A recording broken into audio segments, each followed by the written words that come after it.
and you should not count them out just because they did not win. And the operative word there is should. And it's a word that as a fan and as an analyst, I constantly struggle with. Yeah. Because ultimately, the team that won is the team that should have won. If you base it down to its most basic level, there are mistakes that SKT made, but their team play fell apart. You're right. Down the stretch in that And game. I mean, individuals made a number of mistakes. Teddy's ultimate in the fights, we talked at length about effort, and even Faker, his positioning on the map. Yeah, because I don't disagree with you. There were so many things that SKT should have done to win that game, but since they didn't do them, that's why we're here. That's why SKT is facing elimination against the LEC powerhouse in G2. As we see G2 potentially group for late invade, one stat that further kind of colors this series. So the sweeper coming out from Mickey. We'll hold that thought. Could see a level 1 fight. SKT willing to match it, of course, is Hail of Blades Yasuo, much stronger at level 1 than, say, the Conqueror. So this is very important because G2, let's not forget, when they first played against the Yasuo bot lane in Game 2, they tried to make this invade happen. The mistake they made was disrespecting SKT's early vision. They got caught, they got collapsed, it hurt their whole game plan. Now, the thing about Olaf is he is incredibly fast, clearing through the jungle. I'm curious as to how Clid answers. I like what he's doing. He should be looking to split the map himself, and he's going straight towards the blue buff. But this gives the Yasuo bot lane a lot of freedom, so that he does not have to run the risk of getting ganked in the early game. And it's great. You can vertical your Yasuo Gragas so they can play as aggressively as possible. It's the reverse of having to eat a 15 or 20 CS advantage early. They can actually push in fairly freely and trade aggressively. And that's what you're seeing now. First, not going to be a part of the trades, with Mickey feeling pretty comfortable so far. And he always has to respect the potential for a tornado. We'll manage to connect there. Basic level. There are mistakes that SKT made, but their team play fell apart. You're right. Down the stretch in that game. And I mean, individuals made a number of mistakes. Teddy's ultimate in the fights, we talked at length about effort, and even Faker, his positioning on the map. Yeah, because I don't disagree with you. There were so many things that SKT should have done to win that game, but since they didn't do them, that's why we're here. That's why SKT is facing elimination against the LEC powerhouse. G2 potentially group for late invade. One stat that further kind of colors the series. So the sweeper coming out from Mickey. We'll hold that thought. Could see a level 1 fight. SKT willing to match it, of course, is Hail of Blades Yasuo, much stronger at level 1 than, say, the Conqueror. So this is very important because G2, let's not forget, when they first played against the Yasuo bot lane in Game 2, they tried to make this invade happen. The mistake they made was disrespecting SKT's vision. They got caught, they got collapsed, it hurt their whole game plan. Now, the thing about Olaf is he is incredibly fast, clearing through the jungle. I'm curious as to how Clid answers. I like what he's doing. He should be looking to split the map himself, and he's going straight towards the blue buff. But this gives the Yasuo bot lane a lot of freedom, so that he does not have to run the risk of getting ganked in the early game. And it's great. You can vertical your Yasuo Gragas so they can play as aggressively as possible. It's the reverse of having to eat a 15 or 20 CS advantage early. They can actually push in fairly freely and trade aggressively. That's what you're seeing now. First, not going to be a part of the trades, with Mickey feeling pretty comfortable so far. Tornado, we'll manage to connect there. What's the state of the wave right now? With the health difference. Oh, they're actually going in. Teddy has to flash out to safety instantly. Hail of Blade doing so much work. Mickey now stepping forward. The Ignite goes down. Perks the heal. Isn't enough. Yanko's coming over the wall. The axe. First blood for G2. And the G2 bottom lane show SKT how it is done. They know where the enemy jungler is. They have all the information in the world. They burn all of the summoner spells from Teddy, and Perks shuts down Teddy. Massive start for G2. They attack Mata in his first game of the semifinals this Worlds. They know exactly where to go. They know exactly how to do it, and they get it done. Look at top lane though. Clid is in the top side of the map. Wonder is overextended. But it's a level 3 Vladimir. It's fine. He can just be up there. I mean, you're right. And additionally, it doesn't get any easier because Wonder can just opt for the Abyssal Mask early on. They're both magic damage, but if we look back at this one, you can see Hail of Blades allowing Perks to get out with multiple Qs so rapidly. Goes back, Tornado confirmed, easy to land. The heal buys him time, but Flash Axe.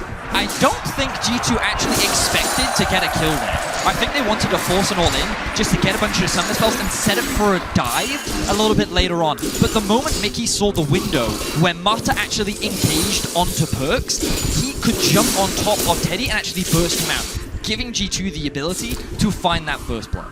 Something I want to put on both your guys' minds is, one, when G2 have won game 1 in a series, it has never gone to game 5. They've always won in 4 or less. There's a lot of 3-0s, a lot of confident wins. Okay. Additionally, what we've seen from G2 very often in the final games of their series is that they download their opponent and they obliterate them. Now, this is 1 kill, but the question I want you to keep in mind as we get further, as G2 start to pull further and further ahead, is this something that we can just say is G2 specialty, is blowing people out in these final games? I think that's going to be a question we've also not seen. Overcommit. He may actually go for an all in there, but decided against it. He does, of course, have the ultimate, and look at the roam from Faker. Yes, I said on top, when they're going for the all in. Thinks he has the all in, he needs to go in on Con. If he's going to kill him, he needs to kill him now. Con flashes back to safety. Faker not going to connect on the ultimate, that's massive! Still, though, the Ignite's ticking down. Wonder will drop, but that could have been everything. Actually, a bit of a misplay by Faker there, which is odd to say. You should always start that gank with an EQ because it'll auto-acquire the Water Blade. So Faker shouldn't have a chance to miss the ultimate, but still gets the kill with the Ignite, and that's a big play, being able to find a roam. A lot of trading in terms of summoner spells up towards the top lane, and ultimately Khan does get away with this one. You can see, with the Ignite available on Wonder and knowing that the pool has a very long cooldown, he wants to try and force this play. Wonder recognizes that even if he flashes after Khan, he's probably not going to be able to chase him down, so he tries to get away from Faker, but he's not able to do it. And as you mentioned, Jat, while there was a slight mis-execution from the side of Faker, he still ultimately gets what he wants. Teddy. Game 5. In the whole knockout stage, Game 4 has ended up being the decider, and G2 also seems to be this team that is impervious to SKT's aura that they used to hold in these best-of-5 series. G2 are the ones to hand SKT. SKT's only best-of-5 defeat all year. That was in the MSI semifinal, and here they look to do it again. Great win walk. The reaction speed from Perks. That was an Umayan play if I've ever seen one. As he's able to mitigate the gank coming down from SKT. They're forced to back off, and you can see how the wave is just in an awkward spot for Teddy. Wonder doing what he can on the top side. Still running back well with Khan. Khan can obviously provide a decent amount of wave pressure, but not a whole lot of kill threat up against the Ornn, who just rushed the Negatron. And the 5-minute Ocean, it couldn't get any better for G2 right here, as Jankos is ready to do that with the bot priority. And the full river control. 2 waves up on a Yasuo Gragas lane against an enemy carry. The TP is going to come through from Syndra. They want a match. That's going to be big. Jankos is going to get one shot. Perfect punish for Clint. Caps now moving in on the Faker, moving in on the Caps rather. Con TP's down. This is the big turn for SKT. They will not just be run over. They will match G2 for the Drake, and they will take the Ocean for themselves. Excellent punish coming out from Clid. He knows what Jankos is up to. He's seen these all-out plays before, and he recognizes, wait a minute, Perks and Mickey actually haven't left the lane yet. Syndra is back in base. We get to move first, so they do. The only problem for SKT is Khan TP'd into that play. He got nothing for it. Meanwhile, the Ornn set up a bit of a freeze in the top lane, and he's just going to get all this free farm, while Khan is left to get nothing. That's still the type of play that we've seen time and time again this series, where just as we're starting to have the discussion about this early game advantage potentially leading to a snowball, we see the counter. Clid with exactly the right timing, as Venius mentioned, punishing it. And I think as far as a Vladimir using a teleport into the Ornn matchup, Ornn's not the type to punish that. So just an amazing thing for SKT to happen. And I think it's important to remember, while this bot lane play has gone great for G2, and looking at how the rest of the game plays out, and of course, you're looking at an Ornn ultimate into a Yasuo ultimate, and you're like, okay, G2's team fighting comp is pretty solid. Yep. But they definitely lose a 4v3, so really good timing on G2's roam here. We don't have vision, so Lee's still in the brush. That's going to be the ulti now coming out. The Windwall can't immediately follow. The Perks might just get bodied down. The ultimate coming with the bars is huge. Teddy is not going down quite yet, but they're going to be able to grab the kill on the back of the Olaf. Khan in the midst of the entire team will just be forced to retreat. Faker now coming down. The Kiana's now coming in. G2 are now locked down under the tower. Where's the Kiana going to go? Dashing in. That's going to be one. Invisible with the grass blade. Can pick up another one to go through. Faker cleaning up this fight as Khan runs forward. Ties of blood will not be necessary. Captain Wonder forced to back off. Excellent answer from SKT. Clid does not crack under the pressure and just lies in wait. The moment that Teddy gets ultimate, that is when SKT strike. With a big teamfight win, they can convert this into a Drake and claim control over the gold lead. And Mata as well, still deathless despite the relentless assaults of G2 on this bottom lane. While SKT wasn't there at the start of the fight, they were definitely there at the end of it. And the 2-0-1 Kiana How many times have we seen a few early kills on a Kiana just end a game? We'll have to see what Faker can do with this lead. 2K Gold in his back pocket. Complete his first lethality item as we look back at this replay. And here we see again, Lid, recognizing all these people were coming, just waits. He turns his attention immediately to Perks, but the damage is already done. He's CC'd, he's locked up, and while that was a great flash knockup from Mickey, G2 is doing everything in their power to try and turn this in their favor, but the TP comes in from Khan. The roam comes down from Kiana. This overcommitment here is ultimately what costs G2, because you can see Jankos gets dragged into the tower, Khan mitigates all of the damage, and that buys enough time for Faker to then arrive. Mountain Blade. Grass Blade after dashing in is official for G2 one way or the other. It's really about how they've stayed in most of these games. It's through just good CS on the side of their space. Locked up, stunned down. That's a Kiana. That's what she does. Ignite is forced out. That's a little bit of a boom, but it costs the flash and the exhaust of Perks to get it. So we've been top, and hook lands. That's going to be big damage. They don't have a wood wall to stop it. Easy pickoff for the side of SKT. And we're just seeing clean execution from SKT. The coordination that we didn't seem to see last game is now coming through, and this change from Mata may have been everything that they needed. To make sure that he can sit more comfortably in this lane. Remember that G2, their comp is not about snowballing through. Yasuo is very item light. Ooh, good flash from Teddy. Out. Wood wall to stop any follow-up. Mata now has to retreat, but Spider knocks his way back to the tower. And that Jankos just recognizing the wave is pushing bot, he can come in for a play. With the knockup onto Teddy, they might have been able to find a kill, but as we mentioned, good flash from him. Now Jankos can face check, or not. Good use of the axes there. And a level 6 Olaf is relatively scary to jump on if you don't get the clean one-shot, since he can just... A lot of it has come off with punish play from the side of SKT. Now, the goal gap, of course, is still only 1k, but as we mentioned, it's important to recognize where the gold is. A lot of it does sit on Khan, but for G2, a lot of their gold sits on top of Perks. A player who came up clutch in the last game, a player who didn't die, who earned the title of Yan, which is now a thing. And You want to explain it? so, to give a small bit of context, as long as Faker doesn't try to all in here, Perks randomly needed a name for his ult. Oh, that's hot.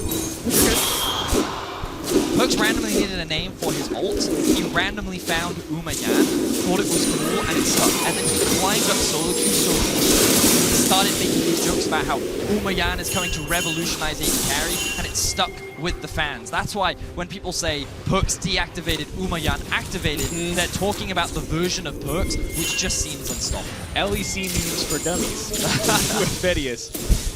The game starts at level 1, Vedius. That's the important. That is no more farming and waiting for late in the world of Umayan. Yeah. And what we're seeing again, actually, is just SKT making a move for Ocean Drake, and what looks to be G2 is trying to get lane pressure as much as possible. Prioritization of CS experience rather than a 17-minute Ocean Drake, which honestly isn't that beneficial for G2 one way or the other. It's really about how they've stayed in most of these games is through just good CS on the side of their space. Locked up, stunned down. That's a Kiana. That's what she does. Ignite is forced out. That's a little bit of a boom, but it costs the flash and the exhaust of Perks to get it. So we've been talking a lot about Perks, but Faker is the player we need to bring everyone's attention back to, because as chat mentioned earlier on, this was a 2-0 Kiana, that when you get those early items, you can be very potent. And That's going to be big damage. They don't have a wood wall to stop it. Easy pickoff for the side of SKT. and we're just seeing clean execution. The coordination that we didn't seem to see last game is now coming through, and this change from Mata may have been everything that they needed. Flash up almost connects, still incredibly close. And to further quote Jack from earlier, as long as we're taking turns doing Jack quotes, Kiana's OP when she's playing well, and Kiana is being played damn well by Faker. Surprise, surprise. And he's now roaming all over the map. He doesn't need to have a high amount of CS if he's getting gold from killing the opponents. And I do want to spend a moment to credit Mata. This is such an unlikely substitution. When he got subbed in Game 3 of the Splice series, the consensus between most of us was, oh, that's just the skin game. Like, in case they're just going to give him one because they're not worried about losing this series in case they actually make it all the way to the World Finals. What this is effort looked really bad in Game 3, and SKT needed a lifeline. And so far, even though it is other members of SKT, we don't know what goes on in the comms. Mata is the second most experienced player on this SKT lineup to Faker. So it is a huge presence that he brings to the game. A bit more time. Here comes Faker on the backside. But he's caught up by the Olaf. Mickey now coming in. Faker trying to go in and finish it off, and the stopwatches are there. But no, SKT still able to find this fight. The knockup coming through. Jankos runs for the hills, but it is not enough. Still, it's a back and forth fight. It's such a close fight. Cap manages to sidestep. Clint goes in, but the body slam comes out. Another stopwatch. Are you kidding me? The knockup is there. The shutdown is there. A bloody fight in the mid lane. G2's ability to out-team fight SKT has been persistent throughout this series. There's probably about 15 really small interactions that happened in that fight that could have decided it, and G2 just had more of them. That team fight was just a highlight reel condensed into 10 seconds. So many cool things happened that a single replay is not going to do it justice, but let's see what we can do. Mickey and Perks start off by coming in from the flank, and an immediate response from Clid avoids the initial engage. I think the biggest thing, though, was Jankos v Faker.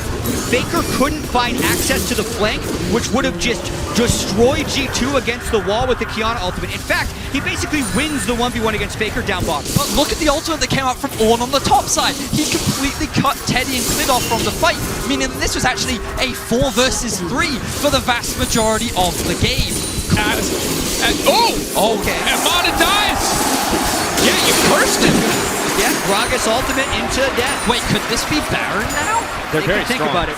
You talked about this earlier, Veddies, but the win wall from Yasuo is massive at taking the Baron, mitigates so much of the threat, so much of the damage. Might still want that cooldown. In the last game, a player who did not die, who's earned the title of Umayan, which is now a thing. And you want to explain it? So, to give a small bit of context, as long as Faker doesn't try to all in here, Perks randomly needed a name for his ult. Hold that thought. You're good. Perks randomly needed a name for his ult. He randomly found Umayan, thought it was cool, and it stuck. And then he climbed up solo queue so quickly, he started making these jokes about how Umayan is coming to revolutionize AD carry, and it stuck with the fans. That's why when people say Perks deactivated, Umayan activated, they're talking about the version of Perks which just seems unstoppable. LEC memes for dummies with Veddies. The game starts at level 1, Veddies. That's the important. That is no more farming and waiting for late. And what we're seeing again, actually, is just SKT making a move for Ocean Drake and what looks to be G2 just trying to get lane pressure as much as possible. So this prioritization of CS and experience rather than a 17-minute Ocean Drake, which honestly isn't that. Now might single-handedly redefine SKT's chances in this series. G2 now move in. Mickey off to the side, trying to find the barrel. Forcing out the repel from Clay. The Perks is there as well. Now Wonders in the pinch. Caps is just getting cut down. The win wall is not going to mean a thing. Tries to buy a bit more time. Here comes Faker on the backside. We've caught up by the Olaf. Mickey now coming in. Faker trying to go in and finish it off, but the stopwatches are there. But no, SKT still able to find this fight. The knockup coming through. Jankos runs for the hills, but it is not enough. Still, it's a back and forth fight. It's such a close fight. Cap manages to sidestep. Clint goes in, but the body slam comes out. Another stopwatch. Are you kidding me? The knockup is there. The shutdown is there. A bloody fight in the mid lane. G2's ability to out-team fight SKT has been persistent throughout this series. There's probably about 15 really small interactions that happened in that fight that could have decided it, and G2 just had more of them. That team fight was just a highlight reel condensed into 10 seconds. So many cool things happened that a single replay is not going to do it justice, but let's see what we can do. Mickey and Perks start off by coming in from the flank, and an immediate response from Clid avoids the initial engage. I think the biggest thing, though, was Jankos v Faker.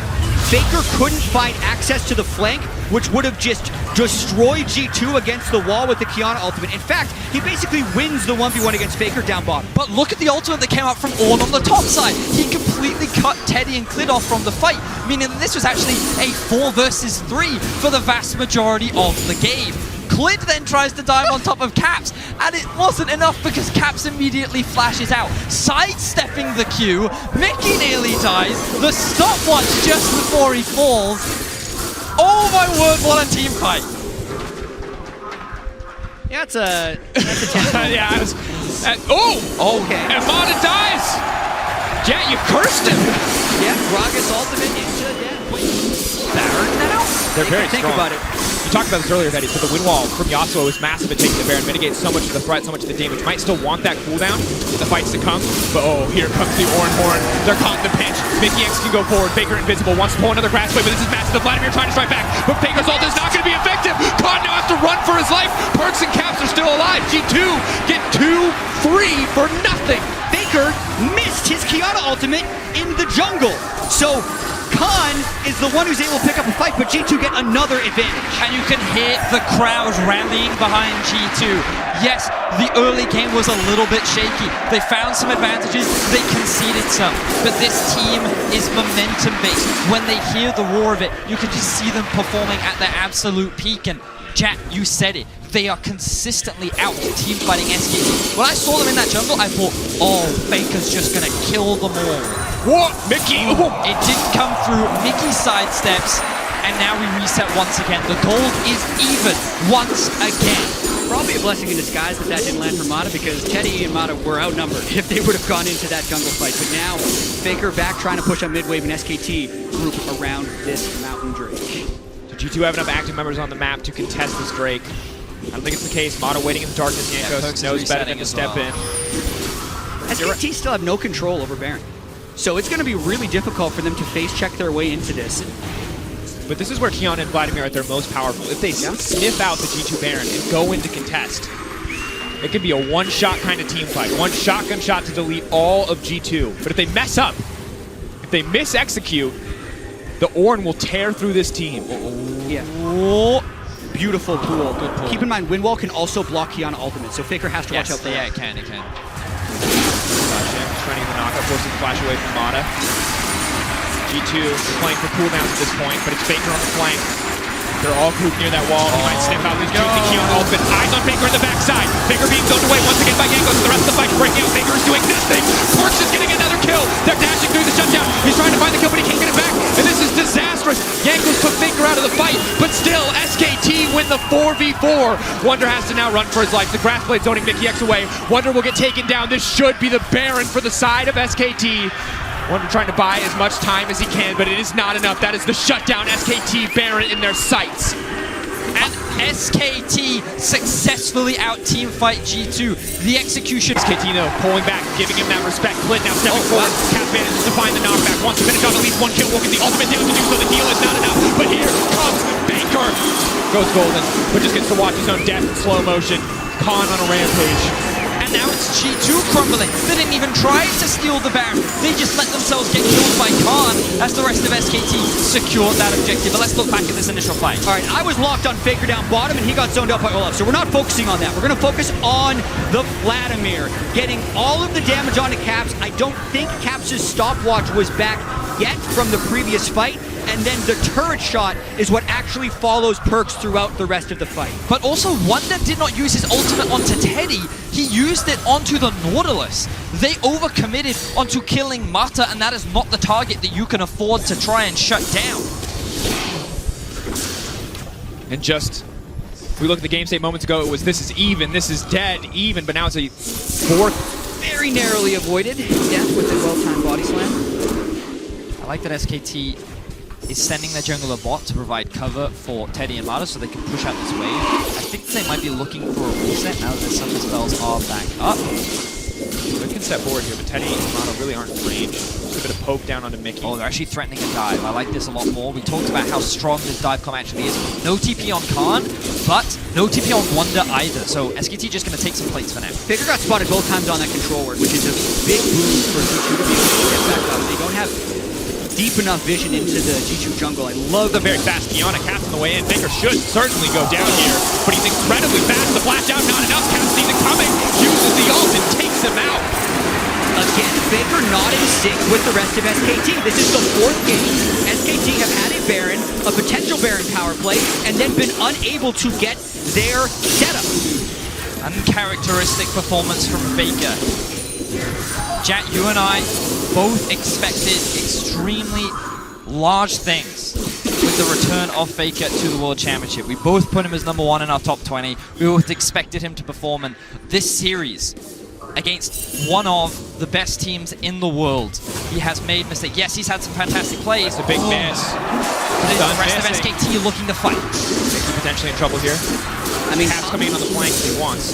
Con is bottom. Yeah, Perks is split pushing. This is the type of thing that G2 has been perplexing SKT with. They're pressuring lanes that SKT doesn't expect them to pressure, so it's pushing them into odd decisions. This time, it looks like they've made a pretty good call to just continue pushing bottom lane, and now Con resets, buys a pot. He's looking to try and find a massive team. He has a dead cap. He has a Void Staff. Con is incredibly powerful. Not level 16 quite yet, but otherwise everything going in his favor. All the AP he could ever want on this Vladimir. SKT have the tools to win the fight. They just need to find one in their favor. For now, it is the name of the game is the Siege. Can G2 hold on? Only reliable wave clear is the Syndra. Perks can try to use the wind wall to buy a bit more time for mid lane tower. Ornhorn is just back up now. Has been on cooldown. Con is using the double cannon minions bot lane to siege onto that tower. The brace is slowly being broken. How about a goes? Yeah, that was a pretty quick chunk. Con still with the Crimson Rush up. They're going to force out the pool. Oh, the timing off. That's going to be disaster. That's going to be another inhibitor tower going down. Pokemon's on a wonder. Ulti's now going to come out. Con still on the side. Con still with ultimate up and available. Can't make his way into the back of this fight. Still, Mata goes forward. G2 is going to find one kill for now. The knockup not quite there. Perks going in the midst of the team. Desperately wants to kill Teddy, but it's not going to be enough. He's trying to dash through, but they're burning him down. In the meantime, the fight is going back and forth. Teddy! He's trying. This is his moment. He wants to get the kill. Getting it done. Teddy! He finds more time, but he cannot secure the win. Axe goes in. Yang goes on the chase. Well, the combo's back up for Clit. He could look to turn and burn, but such a close exchange once again. But G2 still win the fight. Perks is struggling to have an impact in this game, but Caps and Yankos are doing such a great job. This team fight ultimately becomes around whether or not they can shut Khan down, and initially, after missing that engage, it felt like that this could have been disaster for G2, but then the re-engage comes through. Exactly, a very odd start with Mata dying, only getting an unfollowed up knockup on Caps, and really, it's on Khan here. Mickey zones him as best he can, Faker gets an execute, and then here you're thinking, all right, can he absolutely get it done? And the stun timing by the rest of G2 just kind of shut him down. This is, it can't keep happening, you think. The SKT have a large goal lead, have a Drake advantage, have Baron, and get beaten to the setup by G2. Caps was so good in that fight. The way in which his Q, E, electrocute combo pretty much one-shot Faker. That Kiana got obliterated, and because Khan used his pull early to avoid the stun, that then allowed Caps to use his ultimate onto the Vladimir. So, these fights are so intense. We talked about how they're so... Not a wonder. Ulti's now going to come out. Khan still on the side. Khan still with ultimate up and available. Can't make his way into the back of this fight. Still, Mata goes forward. G2 is going to find one kill for now. The knockup not quite there. Perks going in the midst of the team. Desperately wants to kill Teddy, but it's not going to be enough. He's trying to dash through, but they're burning him down. Meantime, the fight is going back and forth. Teddy! He's trying! This is his moment! He wants to get the kill! Getting it done! Teddy! He buys more time, but he cannot secure the win! Axe goes in. Yang goes on the chase. Well, the combo's back up for Clit. He could look to turn and burn, but such a close exchange once again. But G2 still win the fight. Perks is struggling to have an impact in this game, but Caps and Yankos are doing such a great job. This team fight ultimately becomes around whether or not they can shut Khan down, and initially, after missing that engage, it felt like that this could have been disaster for G2, but then the re-engage comes through. Exactly, a very odd start with Mata dying, only getting an unfollowed up knockup on Caps, and really, it's on Khan here. Mickey zones him as best he can, Faker gets an execute, and then here you're thinking, all right, can he absolutely get it done? And the stun timing by the rest of G2 just kind of shut him down. This is, it can't keep happening, you think. That SKT have a large goal lead, have a Drake advantage, have Baron, and get beaten to the setup by G2. Caps was so good in that fight. The way in which his Q, E, electrocute combo pretty much one-shot Faker. That Kiana got obliterated, and because Khan used his pull early to avoid the stun, that then allowed Caps to use his ultimate onto the Vladimir. So, these fights are so intense. We talked about how they're so execution-based. And what is going through the heads of SKT right now? Because they felt like they were in control of Game 3. They were in control of this Game 4. And if they lose this one, their year is over. Faker would fail to make his first final at a World Championship. They can't tilt against this G2 team who just looks completely untiltable. They have been so good at playing from the back foot. SKT will have an advantage, and immediately, rather than G2 waiting for something bad to happen, they make something good happen for themselves. Those years of EUS solo queue coming into fruition against the powerhouse that is SKT. The Baron will be spawning in 30 seconds. This could be the fight, the objective, the place that determines the outcome of this series. Execution base. And what is going through the heads of SKT right now? Because they felt like they were in control of Game 3. They were in control of this Game 4. And if they lose this one, their year is over. Faker would fail to make his first final at a World Championship. They can't tilt against this G2. Salt is not going to connect. It hits, but it will not secure any follow-up. Keep an eye on the capstun. Ooh, he messes up the execution.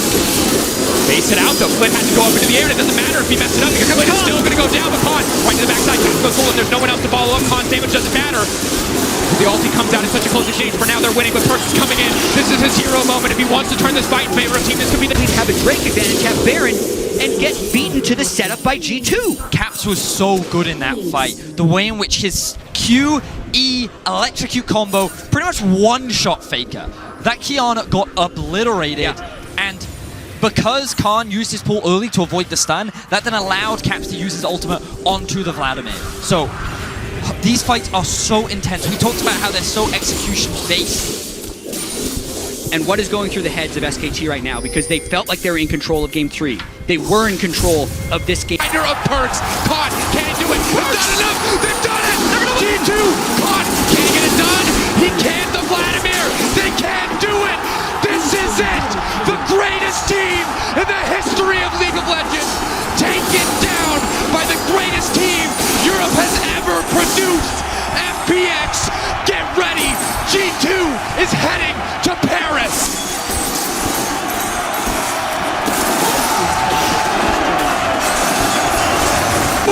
This is it. The greatest team in the history of League of Legends. Taken down by the greatest team Europe has ever produced. FPX, get ready. G2